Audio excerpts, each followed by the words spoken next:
Hello guys, welcome to another video of stock market funds Avians Biomedicals Limited. Guys, इस IPO का आज के जो सो डे 3 का सब्सक्रिप्शन ओपन हो रहा है, जानेंगे लाइव सब्सक्रिप्शन जीएमपी कितना चल रहा है, लिस्टिंग कितना मिला, परफॉर्मेंस कैसा रहा, अप्लाई करें या फिर नहीं, लास्ट डे है तो फाइनल डिसीजन क्या है, इन सभी पॉइंट्स को डिस्कस करेंगे। और ये कोई रिकमेंडेशन वीडियो नहीं, इससे जो भी फाइनल डिसीजन होगा अपने रिस्क पर लीजिएगा। चलिए फ्रेंड्स, वीडियो स्टार्ट करते हैं।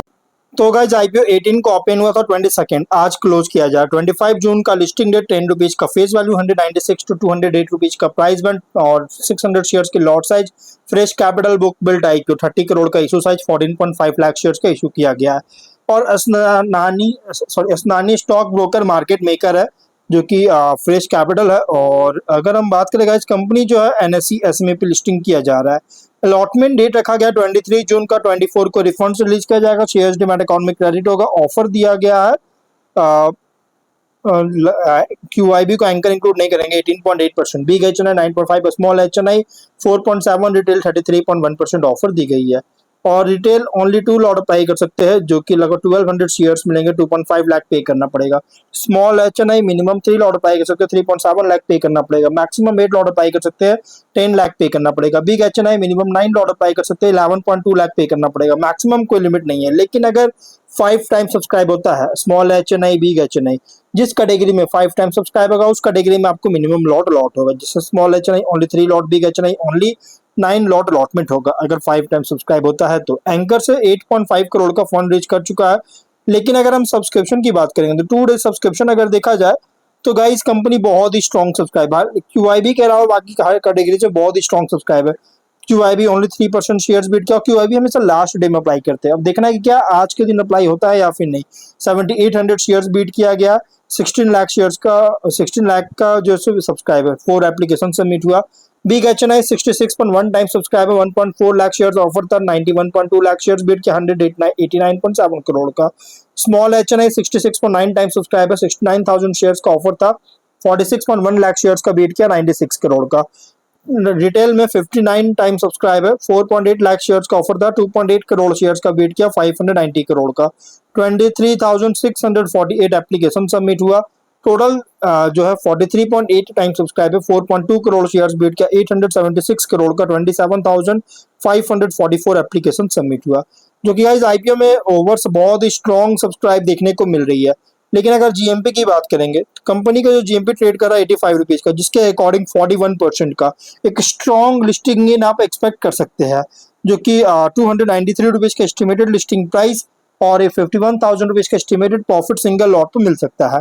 बिजनेस की बात करें तो कंपनी मेडिकल कंज्यूमेबल प्रोडक्ट्स का मैन्युफैक्चरर है और साथ में ट्रेडर भी है।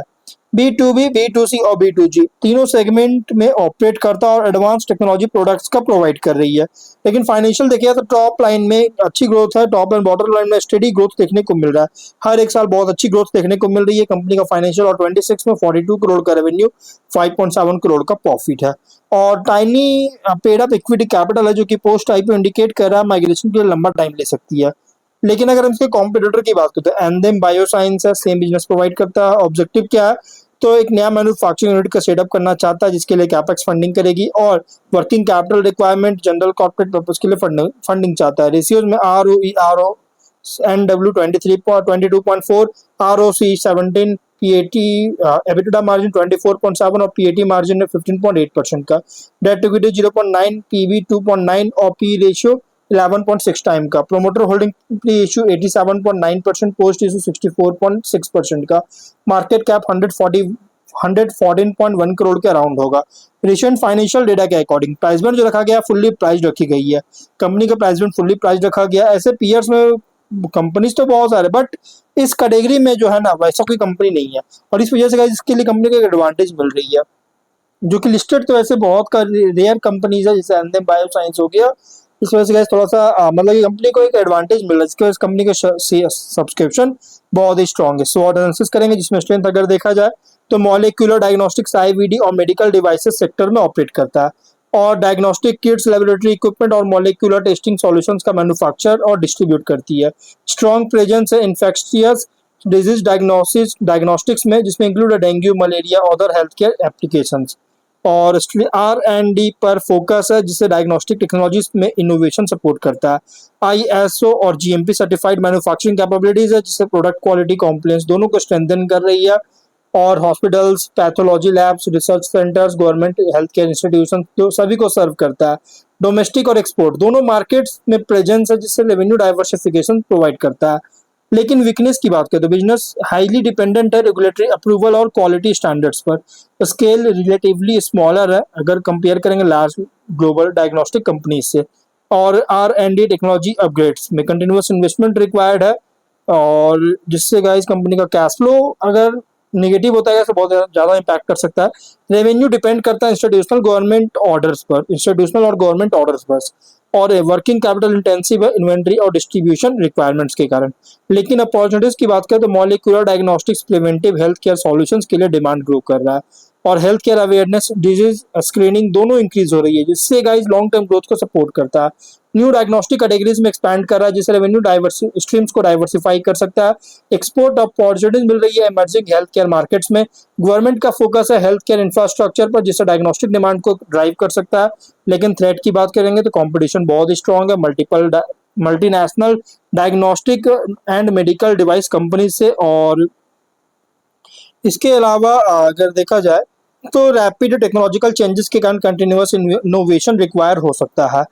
हेल्थ केयर रेगुलेशंस में कोई भी बदलाव आता है तो गाइस कॉम्प्लेक्स कॉस्ट को इंक्रीज कर सकता है। सप्लाई चेन डिस्ट्रप्शन होता है मेडिकल इक्विपमेंट या रीजन्स में तो प्रोडक्शन को अफेक्ट कर सकता है। प्राइसिंग प्रेशर के कारण गाइस डायग्नोस्टिक इंडस्ट्री में अगर होता है तो मार्जिन इंपैक्ट कर सकता है। पीयर कॉन्टेक्स्ट के अंदर लार्ज ग्लोबल डायग्नोस्टिक कंपनीज के साथ कंपेयर कर कंपनी ऑपरेट कर as a mid scale molecular diagnostics and IVD solutions provider. Other health care diagnostic firms के अगेंस्ट देखा जाए तो प्रोडक्ट इनोवेशन, मैन्युफैक्चरिंग कैपेबिलिटी और डिस्ट्रीब्यूशन रीच पर compete करता है। इन्वेस्टर के लिए आईपीओ प्रेजेंट कर रहा है health care diagnostics and medical devices sector play, जहां ग्रोथ डिपेंड करता है health care demand, technological advancements और डोमेस्टिक और इंटरनेशनल मार्केट्स में एक्सपेंशन पर। तो ओवरऑल अगर बात करें प्योर लॉन्ग टर्म आईपीओ, हाँ थोड़ा रिस्की है लेकिन हाँ प्योर लॉन्ग टर्म आईपीओ, इसलिए जो भी फाइनल डिसीजन लीजिएगा अपने रिस्क पर लीजिएगा। ये कोई रिकमेंडेशन वीडियो नहीं, तो गाइस वीडियो कहीं पर एंड करता है। अगर कोई डाउट है कमेंट बॉक्स में पूछे। मिलता है नेक्स्ट वीडियो में, बाय बाय।